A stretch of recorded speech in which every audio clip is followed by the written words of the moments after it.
Doña Remedios García López, miembro de la directiva de la asociación, si es tan amable.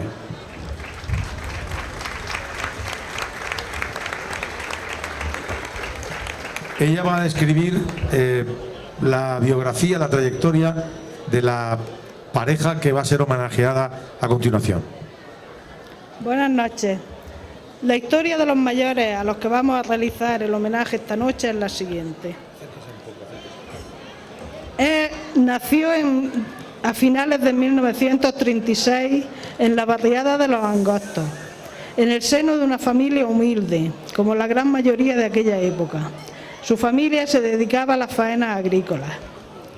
Gracias a su buena memoria, a día de hoy conserva muchos recuerdos de la infancia, pero sin duda uno de sus primeros recuerdos y que más le impactó fue el regreso de su padre de la guerra a la finalización de esta, allá por el 1939, cuando apenas tenía 3 años. Recuerda que aquel día alguien llegó a su casa y dijo que había visto a su padre que venía por la loma. Y entonces él, que apenas albergaba ningún recuerdo de su padre, se escondió debajo de la cama y estuvo allí hasta que su padre le convenció de que no era ningún extraño. Su infancia transcurrió en aquellos años tan duros de posguerra, como la gran mayoría de los niños de su época, con muchas penurias y escasez. Su infancia duró poco. Desde muy pequeño había que arrimar el hombro para ayudar a la familia en todas las tareas del campo. Recuerda que cuando apenas tenía 12 años, su padre lo mandó solo por primera vez a labrar a los llanos de Caniles con una yunta de bestias. Él solo, sin ayuda de nadie, se encargaba de uncir las bestias, de enganchar el arado y pasar el día entero en el secano labrando. Cuando llegaba la noche, se trasladaba a las Casas Bajas, una pequeña pedanía cerca de Ijate, donde la familia tenía un pequeño pajar y una cuadra donde poder refugiarse. Allí echaba de comer a las bestias y luego se hacía unas patatas fritas, cenaba y pronto se acostaba en el pajar para el día siguiente levantarse bien temprano y seguir con la faena. Por otro lado, la historia de ella es la siguiente. Nació a principios de 1941 en la barriada de los Gobernadores, en el seno de una familia también dedicada a las faenas del campo.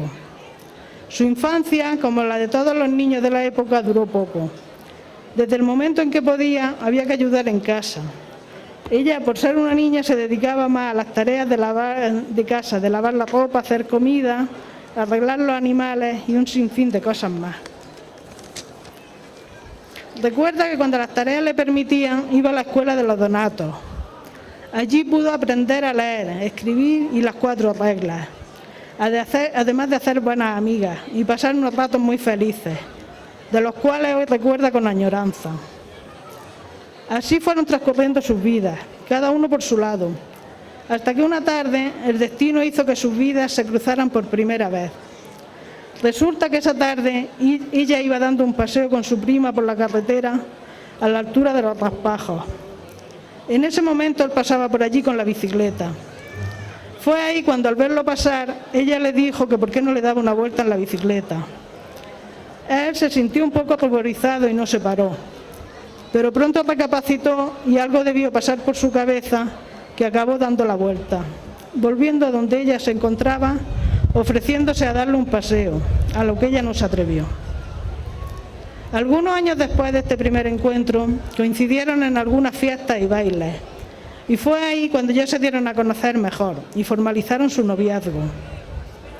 Su noviazgo transcurrió como lo de aquella época. Se veían cuando las faenas del campo lo permitían. El trabajo era lo primero. Las salidas y diversiones que tenían era ir a los bailes que se hacían en las casas particulares de algunos vecinos, cuando había alguna sesión de cine en el pueblo o también cuando eran las fiestas del pueblo o de alguna de sus pedanías. Así fueron transcurriendo los años, hasta que en 1965 deciden casarse. El enlace se realizó en la iglesia de Serón y el convite en la casa de la novia en Los Gobernadores. Unos meses después de la boda, a través de la Oficina de Inmigración de Almería, reciben una oferta para irse a trabajar a Suiza. Sin pensarlo mucho, deciden marcharse. Aquella experiencia, tanto el viaje en avión como los primeros días en Suiza, les impresionó muchísimo, ya que en comparación con el lugar de donde venían, aquel lugar les parecía como si estuvieran en otro mundo. Su trabajo allí era en un hotel de la ciudad de Lausanne. Él trabajaba en la cocina y ella en la lavandería del hotel. El trabajo era bastante ameno y llevadero, ya que venían acostumbrados a los trabajos duros del campo. Por motivos de salud, en 1968 deciden volver a su tierra, pero siempre han añorado no haber pasado allí unos años más. Más tarde llegaron sus hijos, Manolo y Javier, y su vida se centró en criarlos de la mejor manera posible. Hicieron su casa en el Angosto de los Pinos y allí ha transcurrido su vida hasta ahora, alternando las faenas agrícolas con temporadas en la vendimia y la fresa. Por favor, que suban al escenario Antonio Cano Castaño y Encarna Iglesias Membrive.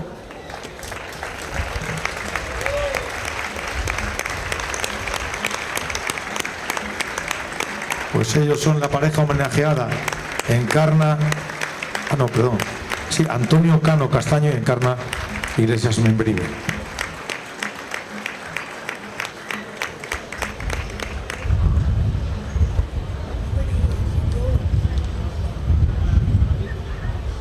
Reciben un obsequio de la directiva de la asociación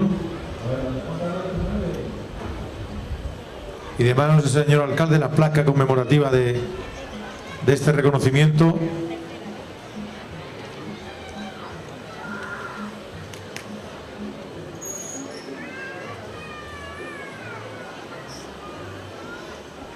Y Rosa también entrega el ramo de flores.